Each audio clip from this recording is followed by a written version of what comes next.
महाप्रभु श्री जगन्नाथଙ୍କ 56 ଭୋଗ ମଧ୍ୟରୁ ଗୋଟିଏ ପାରିଜାତକ ପିଠା। ଏଇ ପିଠା ବନେଇବା ପାଇଁ ଏଇଠି ମୁଁ ଗୋଟେ ମେଜରିଂ କପରେ ମାପିକି ଗୋଟେ କପ୍ କୋରା ନଡ଼ିଆ ତା ସହିତ ଗୋଟେ ବଡ଼ ସାଇଜର କଦଳୀ, ଛୋଟ ସାଇଜ କଦଳୀ ବା ଚମ୍ପା କଦଳୀ ଥିଲେ ଦିଟା ନେବେ। ତା ସହିତ ସ୍ୱାଦ ହିସାବରେ ଲୁଣ, 2 ବଡ଼ ଚାମଚ ଗୁଡ଼। ଏ ସବୁକୁ ଭଲ ଭାବରେ ପ୍ରଥମେ ଚକଟି ଦବା। ଯେତେ ଭଲସେ ଚକଟିବେ ଯେମିତି ପୁରା ଚିକଣ ହେଇଯିବ। ଏବେ ଆକୁ ସାଇଡରେ ରଖିଦବା। ଆଉ ଗୋଟେ ଜାଗାରେ ନବା। ସେଇ କପରେ ମାପିକି 2 କପ୍ ଅଟା।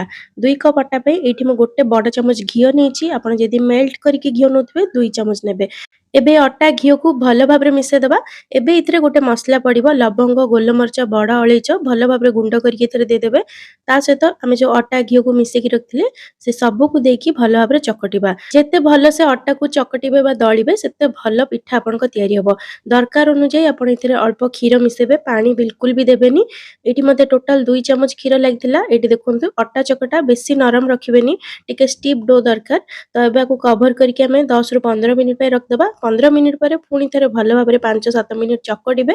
ତାପରେ ଏଇଥିରୁ ଆମେ ଛୋଟ ଛୋଟ ଗୁଳା ବନେଇବା, ଯେମିତି ଆମେ ସାଧା କାକରା ପିଠା ବନେଇଥାଉ ସେମିତି ହିଁ ବନେଇବାର ଅଛି। ବେଶୀ ମୋଟା କରିବେନି, ଟିକେ ପତଳା ପତଳା ଛୋଟ ଛୋଟ କରିକି କରିବେ। ତାପରେ ଆକୁ ଆମେ ଛାଣିବା। ଛାଣିବା ପାଇଁ ଘିଅ ବ୍ୟବହାର ହୁଏ, ଯେହେତୁ ଆମେ ଏଇଟା ପ୍ରସାଦ ବନଉଛେ 56 ଭୋଗ। ତ ଘିଅକୁ ଆମେ ମିଡିୟମ ଗରମ କରିଦେବା। लो फ्लेम रे आकु पूरा बढ़िया से लाल लाल हवा जे भाजिबा बा छाणीबा। एटी देखि परथबे पूरा एमती कलर चारिपटु आसीगले जानिबो कि हेगला। तापर पिठा को छाणी के रख देला परे आ गोटे पैन रे नबा 3/4 कप माने आधा कप रो टिके गुड़ आ अल्प पानी देकी गोटे सीरा तयारी करबा। एटी देखंतु गोटे तार जेमती हेई आसुतबो। तापरे सबु छाणी के रखथिबा पिठा को दे देबा। लो मीडियम फ्लेम रे ए गुड़ रे से पिठा को पागिबा। जेबे जे जो सीराटा पूरा पूरी पिठा रे लागि जाइनी बा पिठा गुडी को पूरा सोक कर नेनी।